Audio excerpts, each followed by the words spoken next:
Bonjour. Alors, ne pouvant pas vous prendre en visio aujourd'hui, je passe par ce lien vidéo pour vous expliquer ce que vous devez faire et en même temps qu'on corrige ensemble au fur et à mesure. Ce sera le plus simple et le plus efficace à mon avis. Donc aujourd'hui, nous allons travailler un petit peu sur de l'étymologie, à partir de mots qui sont en rapport avec les enfers. Nous passerons ensuite à un autre thème. Et donc la consigne, je vous la lis. Dans les enfers, tu as pu visiter les Champs-Élysées et rencontrer des personnages divers, les parcs et Hypnos par exemple. Ces lieux ont-ils disparu de notre vie? Souligne les mots français issus du mot latin ou grec en gras. Donc pour expliciter la consigne, vous avez ici des mots en gras à chaque fois. Et je veux que dans l'encadré, là, vous trouviez des mots français issus de ce mot en gras. Donc, voici la première question. Voici les enfers, inferis, en latin. Donc les enfers ici, dont nous avons déjà parlé. Ce lieu est infernal et se trouve dans la partie inférieure du monde, sous la terre. Donc je vous conseille de mettre pause, de réfléchir, de noter sur un cahier, puisque vous ne pouvez pas souligner vos réponses, de relever donc les mots qui viennent de ce mot latin inferis. Nous allons faire les unes après les autres toutes les questions et ensuite je vous proposerai le corriger. Deuxième question. Attention, nous sommes les parcs, parcae en latin, c'est-à-dire celles qui épargnent. On nous appelle ainsi précisément parce que nous n'épargnons personne et que les hommes espèrent ainsi nous adoucir. Dans ce but, il nous faut des offrandes, sans parcimonie. Donc ici, on vous dit que, donc là vous avez les trois parcs dont nous avons déjà parlé, les trois parcs qui coupent le fil. On voit ici la quenouille, le fil qui est en train d'être coupé par Morta, la dernière des parcs, et en coupant ce fil, elle vient donc apporter la mort à un mortel. Ces parcs, en fait, sont au nombre de 3 dans la mythologie romaine et également dans la mythologie grecque, mais elles ne portent pas toujours le même nom. Donc ici, nous parlons du mot latin, parcae. Dans cette explication, vous avez 3 mots qui proviennent du mot parcae. Je vous laisse chercher.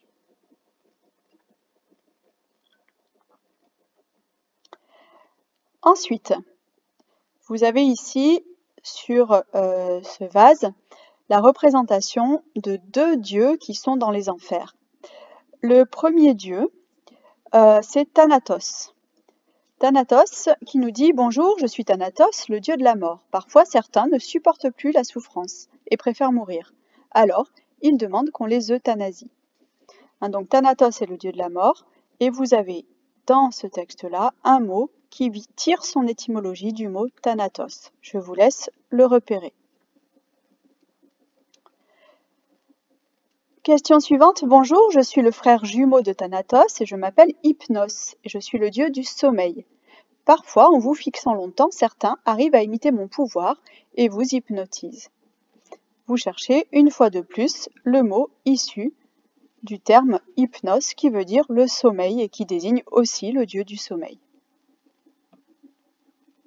Enfin, vous vous êtes bien comporté dans votre existence terrestre, alors vous aurez peut-être la chance de venir goûter le repos aux Champs-Élysées après votre mort. Ici, jamais de froid, jamais de souffrance, un petit vent tiède pour vous rafraîchir. À Paris, l'avenue si agréable des Champs-Élysées a repris mon nom. Alors ici, vous vous souvenez, lorsque nous avions parlé de la description des enfers, nous avions dit qu'il existait 3 endroits. Donc vous aviez l'endroit où allaient les morts qui avaient très mal agi pendant leur vie et dans le Tartare et qui étaient brûlés.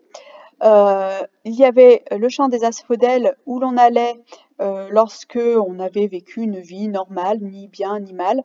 Et ensuite les Champs-Élysées où on allait goûter un repos très agréable lorsqu'on avait eu une vie morale, une vie qui respectait la morale et ce que l'on attend d'un homme.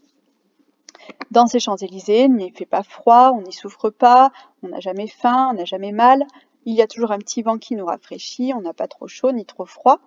Et à Paris, il y a une avenue qui porte ce nom. Alors là, cette question est extrêmement simple, hein, mais ça fait rien, je voulais quand même souligner cela. Il y a une avenue à Paris qui porte ce nom-là, et elle porte ce nom-là justement parce que celui qui lui a donné ce nom voulait montrer le caractère particulièrement agréable de cette avenue.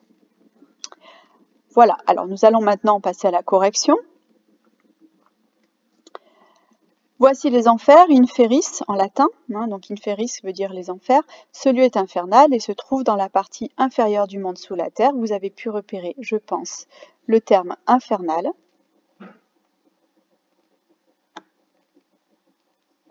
Hein, on retrouve infernal, donc ce qui est infernal, c'est ce qui est digne des enfers, au sens propre comme au sens figuré. Quand on dit c'est un dieu infernal, ça veut dire que c'est un dieu des enfers.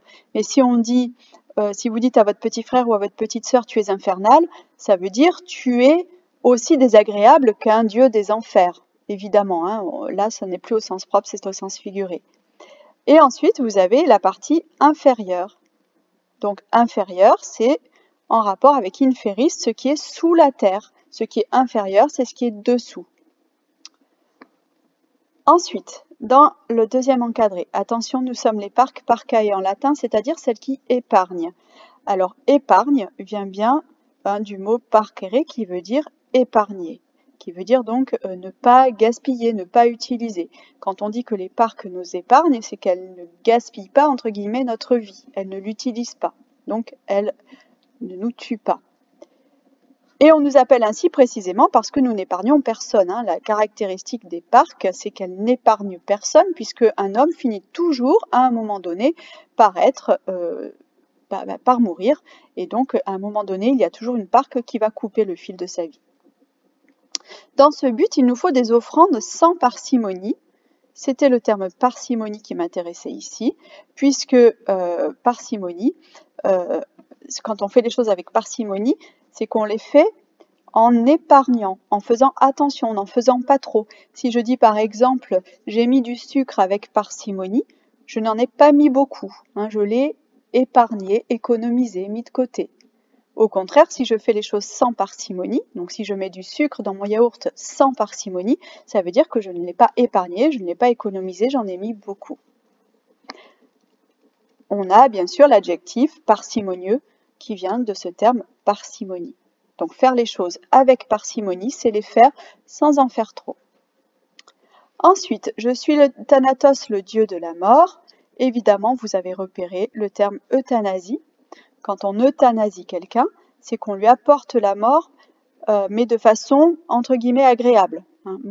C'est-à-dire qu'une personne qui souffre, pour éviter qu'elle souffre trop longtemps, on va l'euthanasier, c'est-à-dire provoquer sa mort et abréger sa souffrance. Le préfixe « e » veut dire « bien, bon ». Donc euthanasie, c'est donner une bonne mort, une mort où on ne souffre pas. Ensuite, bonjour, je suis le frère jumeau de Thanatos. Je m'appelle Hypnos et je suis le dieu du sommeil. Parfois, en vous fixant longtemps, certains arrivent à imiter mon pouvoir et vous hypnotisent. Évidemment, vous avez retrouvé hypnotiser signifie apporter le sommeil. Hein, finalement, quand on est hypnotisé, c'est comme si on était endormi et ça vient du terme hypnose. Vous avez aussi les médicaments hypnotiques qui sont les médicaments qui vous permettent de vous endormir hein, et cela vient également du terme hypnose. Enfin, je vous parlais donc de l'avenue des Champs-Élysées. Alors, pas beaucoup de suspense là-dessus. Hein, le terme que vous deviez souligner, c'était les Champs-Élysées. Je pense que vous avez trouvé sans difficulté, hein, mais je voulais quand même vous rappeler que même certains noms de rues pouvaient tirer leur nom de termes issus du latin ou du grec ou d'allusions à la mythologie. Voilà, donc vous avez appris quelques mots hein, sur cette fiche. Infernal, inférieur, parcimonie, épargner, hypnotiser, euthanasie et Champs-Élysées. Ces mots-là, vous les connaissiez peut-être, mais maintenant, vous en comprenez encore mieux le sens. Et peut-être que en ayant compris le sens profond et l'étymologie du mot, vous serez plus en mesure de les utiliser au bon moment. À bientôt.